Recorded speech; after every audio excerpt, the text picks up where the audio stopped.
this could well be a long war. And in fact, if we're looking at the peace process, which involves people being poisoned, it doesn't seem that the peace process is going to be very quick either. This is not accepting there's going to be a long war. This is saying, well, probably the best chance in negotiations is for the Russians to know that the Ukrainians are ready for a long struggle. So it is gloomy, but it's sadly a necessary thought, I think.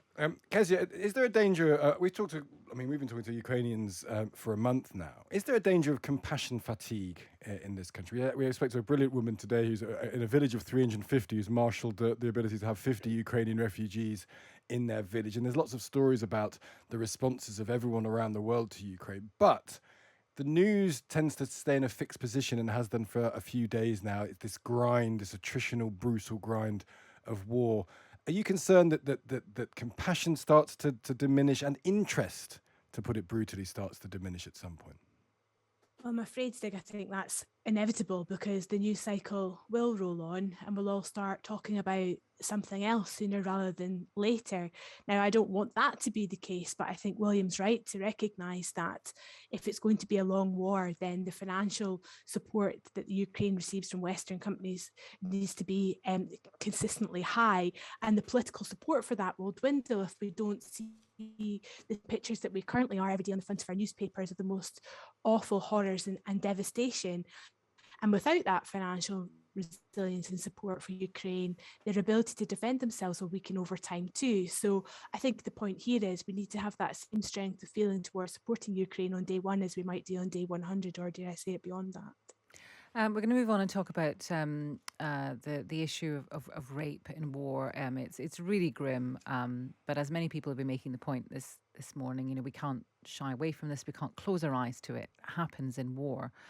Catherine Philp has spoken to a woman who was raped while her 4-year-old son was in the same room. The Ukrainian authorities have reported the systematic sexual assault of women by Russian forces, including using rape as part of their horrific war crimes. Ukraine's foreign minister has vowed to seek justice through the International Criminal Court following the landmark recognition of rape as a war crime in 2008, including for Natalia, whose case that's not her real name, whose case could be the first heard for this war crime. She suffered from a rape attack by 2 Russian soldiers, as I said. Now, William, you called for an end to rape being used as a weapon of war back in 2014. How effective do you think that was, and did anything change? Well, it hasn't stopped these things happening, and it is, as you say, really important for the world to know about this and for people to talk about it. What we did create in 2014 in the Preventing Sexual Violence Initiative were some new mechanisms, and in particular the International Protocol for the Documentation of Crimes of Sexual Violence in Conflict. Now, I hope this will be used in these cases, because this is really these are the guidelines of how you gather the evidence where people can be identified in the future and indeed brought to the International Criminal Court. We also recommended at that time that there be no amnesties in peace agreements for people who have committed these crimes. So I hope these sorts of things that emerged from our work are going to be adopted in these cases, and that they are well publicized, distressing as it is, so that Russian soldiers know that one day justice could be done for these crimes. Now, Kezia, rape in war is often used as a tool to humiliate women, meaning many don't come forward with their testimony. This particular woman spoke to our correspondent, and one would hope if she wants to, if she feels able to, that she will come forward and share that experience in a court. But how can these crimes be prosecuted if there are limited numbers of witnesses prepared to share their experience? Well, let's remember how difficult it is to prosecute for rape in the United Kingdom, and put it in that context. I mean, just reading the story of Natalia in the paper this morning, it reminded me of women that I've met in Bosnia. And of course, the story of the Bosnian genocide was about the slaughter of men, but still 20, 25 years on, we're just hearing about the experiences of women who were habitually raped by Serbian soldiers in their own communities in front of their children in the most awful fashion.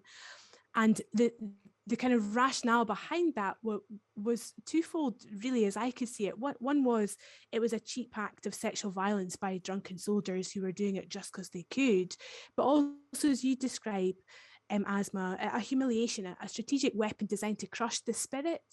And I think that's a big part of why it's being used in the Ukraine just now, is because the Russians know that the Ukrainians have this tremendous fighting spirit, and rape can be used as a weapon to crush that and to break through that. And it's so deliberate. But the idea that there will be easy prosecutions at the end of this war, whenever it comes, it feels like a very distant hope, knowing how long it's taken to get even the remotest sense of justice in Bosnia, and indeed knowing how hard it is to achieve rape prosecutions in our own country. I think the rate for Scotland is 4% of rapes end up in a conviction. So let's put this in some context and recognise just how difficult it is in any country around the world to seek justice for women at the end of sexual violence like this.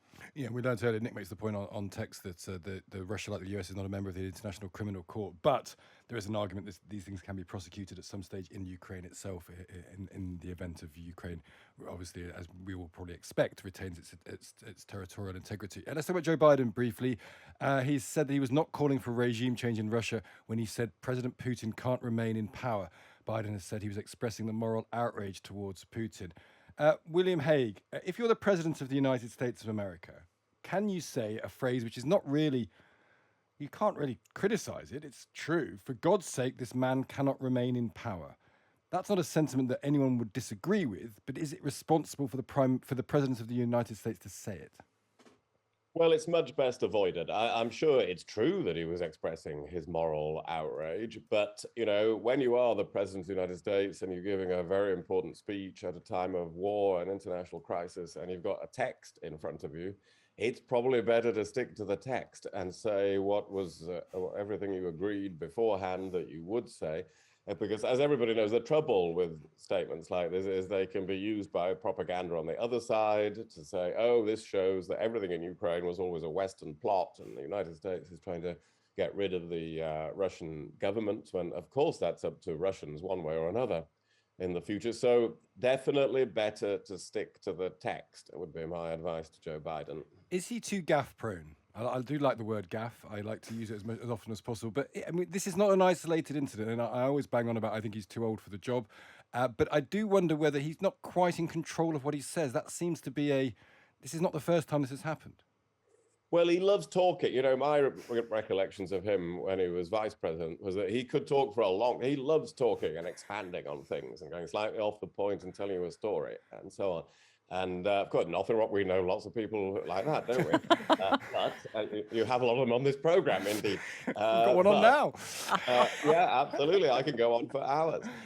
So he is like that. And I'm not sure this is a gap. Well, it's a mistake, but it's something he genuinely felt. So is that a gaffe? Other things have been a gaffe. You know, he also said on this trip that if the Russians used chemical weapons, America would respond in kind, which sort of implied that we would use some chemical weapons. Now, he didn't mean that. But again, I think it's when you're in a position like that, you have to stop adding the little bits and stick to the text that your advisors put in front of you and that you agreed in the first place. Kezia, do you worry about this? Because that's two examples that have happened in the last 2 weeks, neither of which are particularly good, I would say, for someone who has effectively war and peace in the palm of his hand. Well, I do worry about it a bit, but I don't worry about it as much as if Trump was still the president, when not only would you not know what he was going to say, you would not know what he was going to do.